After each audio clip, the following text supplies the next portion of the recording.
All right, day 80 of the One Story That Leads to Jesus Bible reading plan. A young man from the territory of Benjamin heads out to the hill country to find his father's lost donkeys and ends up Israel's king. Along the way, he's honored at a stranger's dinner, anointed as king by an old man, and caught up in a prophetic frenzy with traveling musicians. Meanwhile, the donkeys return home without him. And so we meet Saul, Israel's first king. At first glance, he looks like a great candidate for the job. He's a strapping young man from a wealthy family who towers above everyone else. But as you'll learn in the video, this seemingly minor detail about Saul's height hints at a character flaw: pride. Saul often trusts his own judgment over God's without realizing the damage it causes.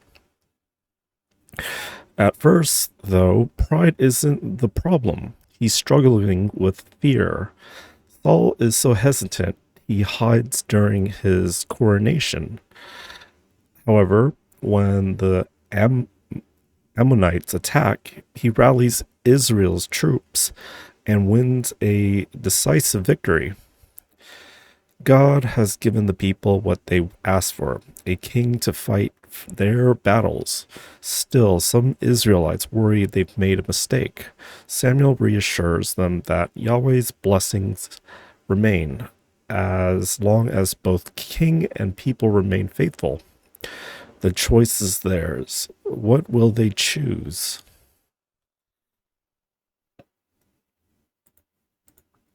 We're talking about how to read biblical narrative, or in other words, how to read stories. Right. And one of the main ingredients of any good story is characters who encounter conflict and then have to overcome it. Yeah, let's talk about characters. In most stories, we quickly identify with characters because, just like them, we're in our own story having our own conflicts that we need to overcome. Yeah, and good stories have characters with relatable struggles. We can watch them react to these challenges in different ways, and we get to see what happens as a result. Through characters, an author can show us their view of what it means to be human.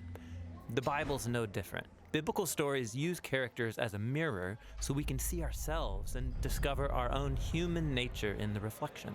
The thing about characters in the Bible is that they can be hard to relate to. I mean, often there's very little detail given about them. Yeah, biblical authors develop characters differently than modern narratives. They prefer to communicate a lot through minimal detail. For example, we rarely hear what people look like in the Bible, but when we do, it's crucially important for the story. Like we're told that Saul is tall and David was kind of a runt. And these become images of their moral character. Saul's height matches his love of status and power to impose authority, while David humbly accepts his low status and allows God to exalt and deliver him. So people's physical appearances are symbolic. Yeah, very often. Like Esau's hairy body fits his animal-like behavior, and Jacob's smooth skin matches his deceptive, slippery nature. What other clues do we get about biblical characters? Well, often people's names symbolize their role in the story. Abraham in Hebrew sounds like father of a multitude, Jacob means deceiver, Ruth means refreshment, and Saul, his name means the one asked for. He's the flawed king that the people requested. So by packing all this meaning with very little detail, biblical stories can do a lot in a little space. And they even leave out things that modern readers want to know about these characters. Like they rarely come out and tell us people's thoughts or motives. Right, like when Moses saw an Egyptian beating an Israelite, he kills him on the spot. But why? Was this righteous anger, or did he just lose his cool? And was it okay with God that he did it? Yeah, we're not told. Because biblical authors usually avoid giving moral commentary. They would rather have a character's words and actions reveal their motives, and then leave us to judge their behavior by seeing the consequences. So in the case of Moses, this murders the beginning of a pattern of his anger getting the best of him with bad results. This choice forces him to run and hide in the desert for 40 years. So it was a bad thing. But he does meet his wife out there, so it's a good thing? Exactly. It forces you to ponder. Through all these techniques, the biblical narrators keep their stories compact, memorable, but also engaging. But seriously, was Moses being good or bad? Right? Like in classic stories, there's always a good guy and a bad guy, some admirable hero who faces off against some horrible villain. Sure, and simplified characters like that are helpful for teaching children there's such a thing as good and evil. But the Bible's not a children's book. Its characters are very complex, a mixed bag of good and evil, just like us. There's hardly any flawless characters in the Bible. What about heroes of the faith, like Abraham or King David? So you mean Abraham, who used an Egyptian slave for sex and then lied about his wife 2 times to save his own neck? And David, the man after God's own heart, who sleeps with another man's wife and then murders him? These stories are anything but simplistic.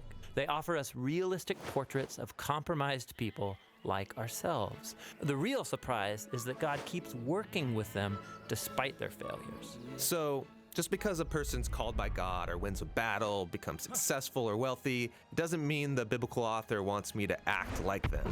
Right. It would actually be really dangerous to imitate most biblical characters. True. But there must be something admirable in biblical characters, something I can imitate. Absolutely. Pay attention, and you'll notice that most biblical stories highlight the moments when characters fail or come to the end of themselves, and then they choose radical trust in God's grace and wisdom. It's in these stories that the authors show us how to be a human who truly pleases God through humility and surrender. Yeah, the fact that God stays committed to biblical characters is a profound statement about the patience and love of God, who is also a character. Right. And by studying biblical characters, we can observe our own worst tendencies on display. And we see time and again God's gracious response that will see this story through to the end.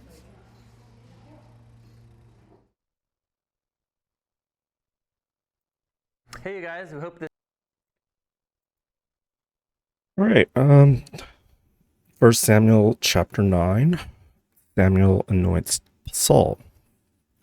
There was a Benjamite, a man of standing, whose name was Kish, son of Abiel, the son of Zeror, the son of Bechorath, the son of Ephirah, of Benjamin. Kish had a son named Saul, as handsome a young man as could be found anywhere in Israel, and he was a head taller than anyone else. Now the donkeys belonging to Saul's father Kish were lost, and Kish said to his son Saul, "Take one of the servants with you and go look for the donkeys." So he passed through the hill country of Ephraim and through the area around Shalisha, but they did not find them. They went on into the district of Shalem, but the donkeys were not there. Then he passed through the territory of Benjamin, but they did not find them. When they reached the district of Zuph, Saul said to the servant who was with him, "Come, let's go back, or my father will stop thinking about the donkeys and start worrying about us." But the servant replied, "Look, in the town there is a man of God. He is highly respected, and everything he says comes true. Let's go there now. Perhaps he will tell us what way to take." Saul said to his servant, "If we go, what can we give the man? The food in our sacks is gone. We have no gift to take to the man of God. What do we have?" The servant answered him again. "Look," he said, "I have 1/4 of a shekel of silver. I will give it to the man of God, so that he will tell us which or what way to take." Formerly in Israel, if someone went to inquire of God, they would say, "Come, let us go to the seer," because the prophet of today used to be called a seer. "Good," Saul said to his servant, "Come, let's go." So they set out for the town where the man of God was. As they were going up as they were going up the hill to the town, they met some young women coming out to draw water, and they asked them, "Is the seer here?" "He is," they answered. "He's ahead of you. Hurry now. He has just come to our town today, for the people have a sacrifice at the high place. As soon as you enter the town, you will find him before he goes up to the high place to eat. The people will not begin eating until he comes, because he must bless the sacrifice. Afterward, those who are invited will eat. Go up now. You should find him about this time." They went up to the town, and as they were entering it, there was Samuel coming toward them on his way up to the high place. Now, the day before Saul came, the Lord had revealed this to Samuel. "About this time tomorrow, I will send you a man from the land of Benjamin. Anoint him ruler over my people Israel. He will deliver them from the hand of the Philistines. I have looked on my people, for their cry has reached me." When Samuel caught sight of Saul, the Lord said to him, This is the man I spoke to you about. He will govern my people." Saul approached Samuel in the gateway and asked, "Would you please tell me where the seer's house is?" "I am the seer," Samuel replied. "Go up ahead of me to the high place, for today you are to eat with me. And in the morning I will send you on your way and will tell you all that is in your heart. As for the donkeys you lost 3 days ago, do not worry about them. They have been found. And to whom is all the desire of Israel turned, if not to you and your whole family line?" Saul answered, "But am I not a Benjamite from the smallest tribe of Israel? And is not my clan the least of all clans of the tribe of Benjamin? Why do you say such a thing to me?" Then Samuel brought Saul and his servant into the hall and seated them at the head of those who were invited, about 30 in number. Samuel said to the cook, "Bring the piece of meat I gave you, the one I told you to lay aside." So the cook took up the thigh and what was on it and set it in front of Saul. Samuel said, "Here is what has been kept for you. Eat, because it was set aside for you for this occasion from the time I said, 'I have invited guests.'" And Saul dined with Samuel that day. After they came down from the high place to the town, Samuel talked with Saul on the roof of his house. They rose about daybreak, and Samuel called to Saul on the roof, "Get ready, and I will send you on your way." When Saul got ready, he and Samuel went outside together. As they were going down to the edge of the town, Samuel said to Saul, "Tell the servant to go on ahead of us." And the servants did so.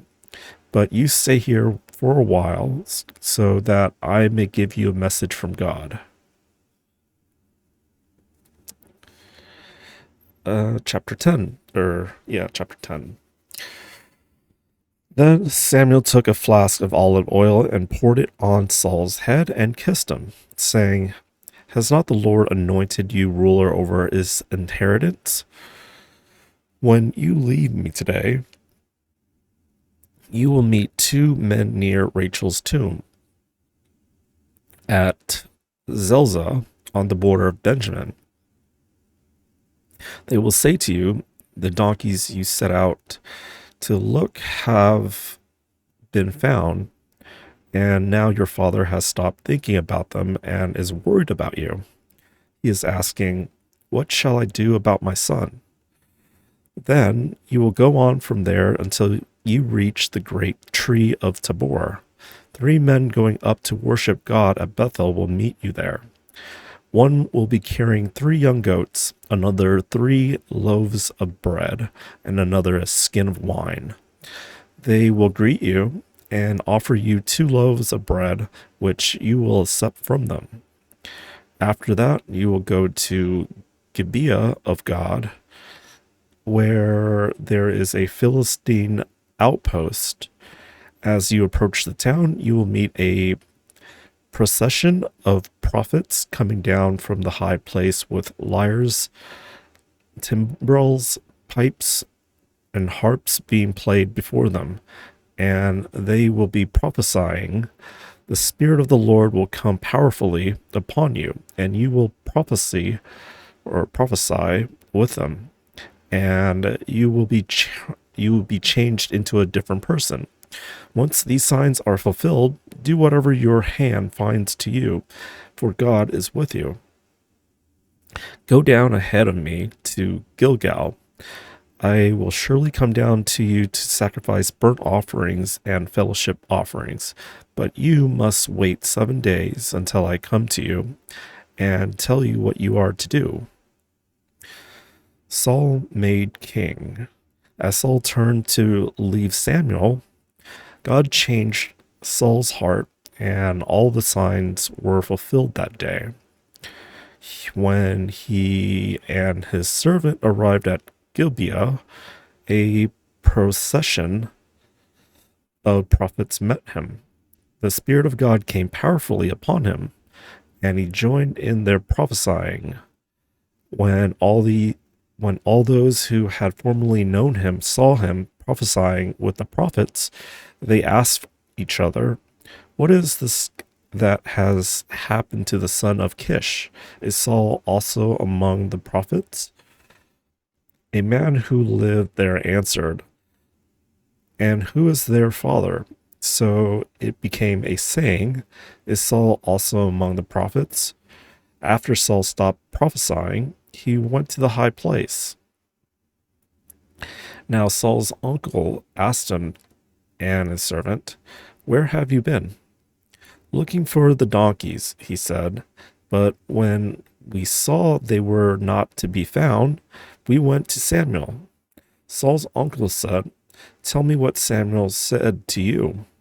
Saul replied, "He assured us that the donkeys had been found, but he did not tell his uncle what Samuel had said about the kingship." Samuel summoned the people of Israel to the Lord at Mizpah and said to them, "This is what the Lord, the God of Israel, says. I brought Israel up out of Egypt, and I delivered you from the power of Egypt and all the kingdoms that oppress you.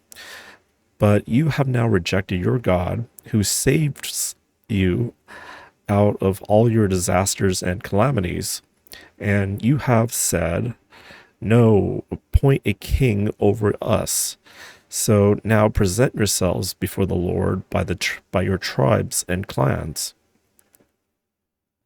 When Samuel had all Israel come forward by tribes, the tribe of Benjamin was taken by lot. Then he brought forward the tribe of Benjamin, clan by clan, and Matri's clan was taken. Finally, Saul, son of Kish, was taken. But when they looked for him, he was not to be found. So they inquired further of the Lord, "Has the man come here yet?" And the Lord said, "Yes, he has hidden himself among the supplies."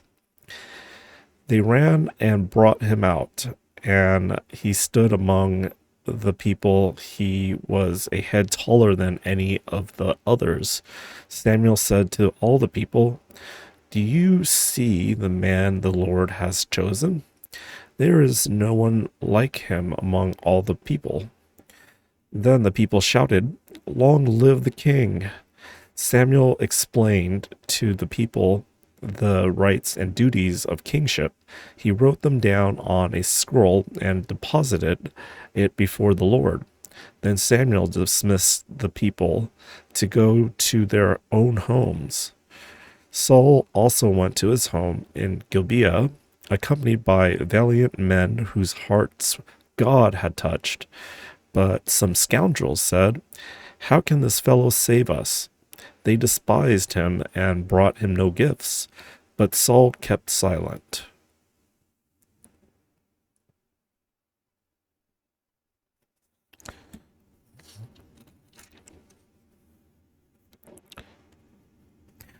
I'll read this section here. What did Samuel record on the scroll? The document Samuel created when Saul was crowned king symbolized Saul's divine authority to rule, but it also had a very practical purpose.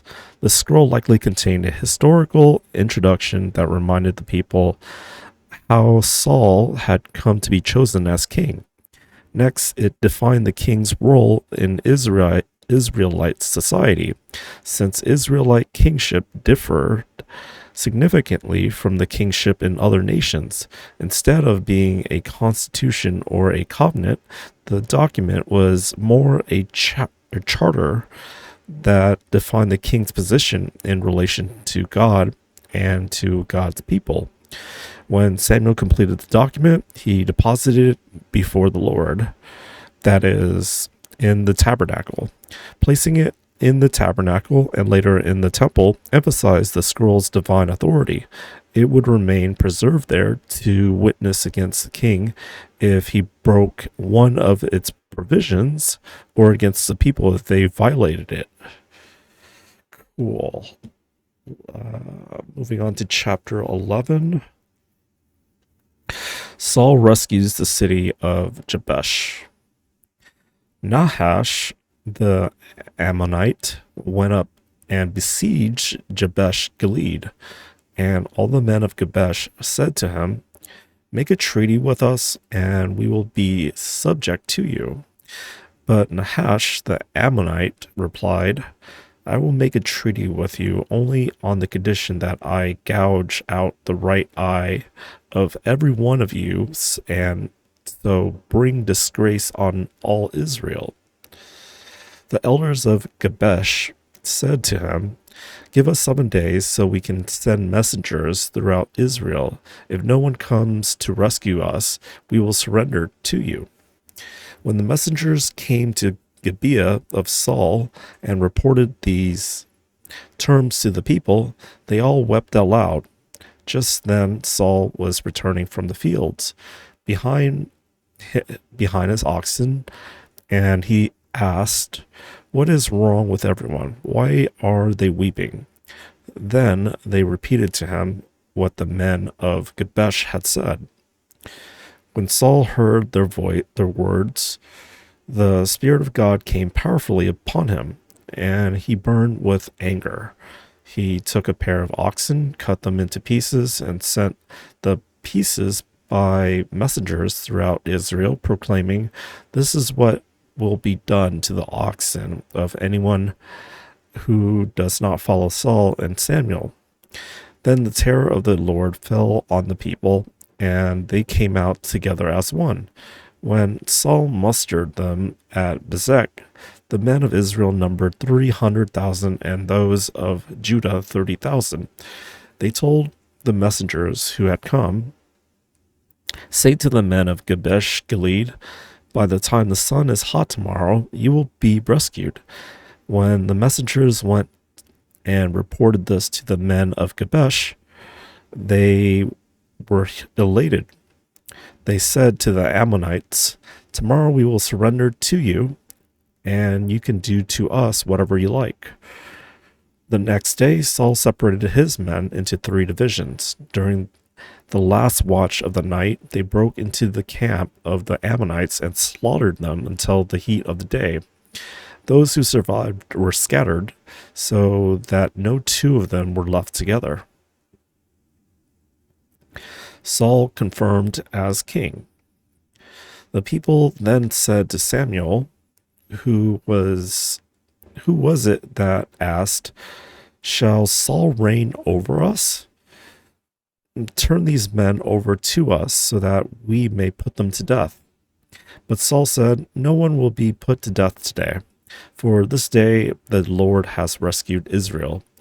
Then Samuel said to the people, "Come, let us go to Gilgal and there renew the kingship." So all the people went to Gilgal and made Saul king in the presence of the Lord. There they sacrificed fellowship offerings before the Lord, and Saul and all the Israelites held a great celebration. Chapter 12. Samuel's farewell speech. Samuel said to all Israel, "I have listened to everything you said to me, and have set a king over you. Now you have a king as your leader.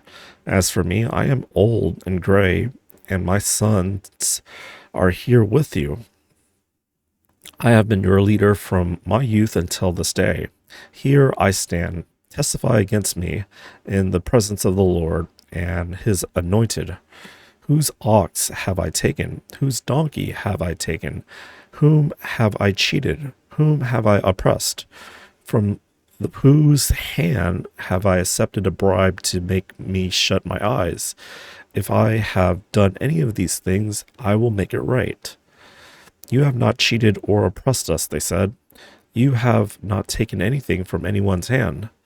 Samuel said to them, "The Lord is witness against you, and also his anointed is witness this day, that you have not found anything in my hand." "He is witness," they said. Then Samuel said to the people, "It is the Lord who appointed Moses and Aaron and brought your ancestors up out of Egypt. Now then, stand here, because I am going to confront you with evidence before the Lord as to all the righteous acts performed by the Lord for you and your ancestors. After Jacob entered Egypt, they cried to the Lord for help, and the Lord sent Moses and Aaron, who brought your ancestors out of Egypt and settled them in this place. But they forgot the Lord their God. So he sold them into the hand of Sisera, the commander of the army of Hazor, and into the hands of the Philistines and the king of Moab, who fought against them. They cried out to the Lord and said, "We have sinned. We have forsaken the Lord and served the Baals and the Ashtoreths. But now deliver us from the hands of our enemies, and we will serve you." Then the Lord sent Jerubbaal, Barak, Jephthah, and Samuel, and he delivered you from the hands of your enemies all around you, so that you lived in safety. But when you saw that Nahash, king of the Ammonites, was moving against you, you said to me, "No, we want a king to rule over us, even though the Lord your God was your king. Now here is the king you have chosen, the one you asked for. See, the Lord has set a king over you. If you fear the Lord and serve and obey him and do not rebel against his commands, and if both you and the king who reigns over you follow the Lord your God, good. But if you do not obey the Lord, and if you rebel against his commands, his hand will be against you, as it was against your ancestors. Now then, stand still and see the great thing the Lord is about to do before your eyes. Is it not wheat harvest now? I will call on the Lord to send thunder and rain, and you will realize what an evil thing you did in the eyes of the Lord when you asked for a king." Then Samuel called on the Lord, and that same day the Lord sent thunder and rain. So all the people stood in awe of the Lord and of Samuel. The people all said to Samuel, "Pray to the Lord your God for your servants so that we will not die, for we have added to all our other sins the evil of asking for a king." "Do not be afraid," Samuel replied. "You have done all this evil. Yet Do not turn away from the Lord, but serve the Lord with all your heart. Do not turn away after useless idols. They can do you no good, nor can they rescue you, because they are useless. For the sake of the great name, the Lord will not reject his people, because the Lord was pleased to make you his own. As for me, far be it from me that I should sin against the Lord by failing to pray for you. And I will teach you the way that is good and right. But be sure to fear the Lord and serve him faithfully with all your heart. Consider what great things he has done for you. Yet, if you persist in doing evil, both you and your king will perish. All right, moving on to Psalms.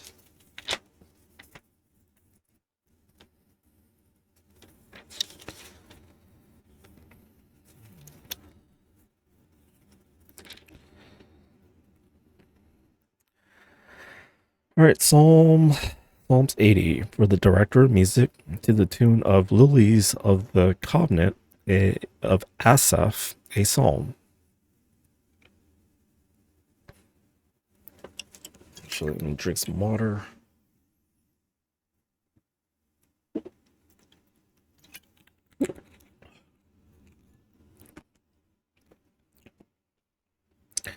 Hear us, shepherd of Israel. You have led Joseph like a flock. You who sit enthroned between the cherubim shine forth before Ephraim, Benjamin, and Manasseh. Awaken your might. Come and save us. Restore us, O God. Make your face shine on us, that we may be saved. How long, Lord God Almighty, will your anger smolder against the prayers of your people? You have fed them with the bread of tears. You have made them drink tears by the bowlful. You have made us an object of derision to our neighbors, and to our enemies mock us. Restore us, God Almighty. Make your face shine on us, that we may be saved. You transplanted a vine from Egypt. You drove out the nations and planted it. You cleared the ground for it, and it took root and filled the land. The mountains were covered with its shade, the mighty cedars with its branches. Its branches reached as far as the sea, its shoots as far as the river. Why have you broken down its walls, so that all who pass by pick its grapes? Boars from the forest ravage it, and insects from the fields feed on it. Return to us, God Almighty. Look down from heaven and see. Watch over this vine, the root your right hand has planted, the son you have raised up for yourself. Your vine is cut down. It is burned with fire. At your rebuke, your people perish. Let your hand rest on the man at your right hand, the Son of Man you have raised up for yourself. Then we will not turn away from you. Revive us, and we will call on your name. Restore us, Lord God Almighty. Make your face shine on us, that we may be saved. All right, that's day 80 of the One Story That Leads to Jesus Bible Reading Plan. Cheers.